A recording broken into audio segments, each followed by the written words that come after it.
કોંગ્રેસના ઉમેદવાર ચંદનજી ઠાકોરનો પૈસા આપતો વિડીયો વાયરલ। પાટણ લોકસભાના કોંગ્રેસના ઉમેદવાર આવ્યા વિવાદમાં। પાટણ લોકસભાના કોંગ્રેસના ઉમેદવાર ચંદનજી ઠાકોરે જાહેરમાં કર્યો આચારસંહિતાનો ભંગ। પાટણ લોકસભાના કોંગ્રેસના ઉમેદવાર ચંદનજી ઠાકોરે આચારસંહિતાની એસી કે તેસી કરી જાહેરમાં રૂપિયા આપ્યા।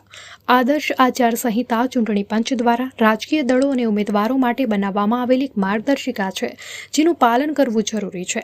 પરંતુ પાટણ લોકસભાના કોંગ્રેસના ઉમેદવાર ચંદનજી ઠાકોરે આચારસંહિતાની એસી કે તેસી કરી છે।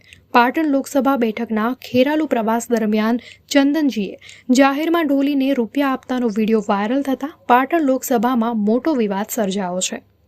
અહેવાલ અનિલ રામાનુજ, રાધનપુર।